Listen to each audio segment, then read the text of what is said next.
Monday రోజు నేను, నా ఫ్రెండ్ ఇంకా సన్నీ కలిసి భువనగిరిలోని శ్రీ పంచలకట్ట సోమేశ్వర స్వామి టెంపుల్‌కి వెళ్దామని డిసైడ్ అయ్యాము.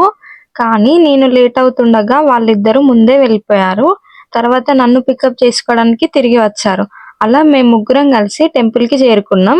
ముందుగా వినాయక స్వామిని దర్శించుకొని సన్నీతో గుంజీలు తీయించినాం.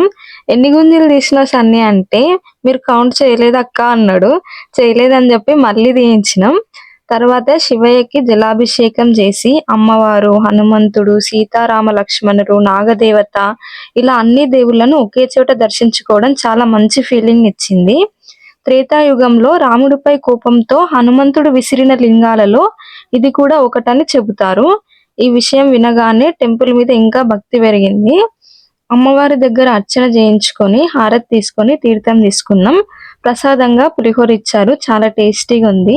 మేము ముగ్గురమే వెళ్ళిన 5 ప్లేట్స్ ప్రసాదం తీసుకొచ్చినాం. ఎందుకంటే మా సన్ని బ్రోది పెద్ద కడుపు కాబట్టి అక్కడ అన్నప్రసాదం కూడా పెట్టారు. ముందుగా భిక్ష తీసుకునే వాళ్ళని కూర్చోబెట్టి వడ్డించడం చాలా గొప్పగా అనిపించింది. మేము కూడా తిన్నాక కొంచెం షాపింగ్ చేసి బయలుదేరాం. అక్కడి నుంచి వెళ్తుండగా మా శివబ్రో కనిపించాడు. తను కూడా ఇంటికి వెళ్తున్నాడని తెలిసి తనని అక్కడే ఆగమని చెప్పి నేను కూరగాయలు తీసుకోవడానికి వెళ్ళాం. అక్కడే అసలు ట్విస్ట్ వచ్చింది. ఊర్లోకి పోయినాక కూరగాయల కవర్ చూస్తే టమాటాలు ఎట్లా కిలో ఉన్నాయి అంటారు. ఇక్కడ బోర్డు పెట్టినా చూసుకోరు. ఇది కాదు ట్విస్ట్. జీపే చేయమని నా ఫోన్ సన్నీకి ఇస్తే రాంగ్ పాస్వర్డ్ కొట్టి జీపే లాక్ చేసిండు.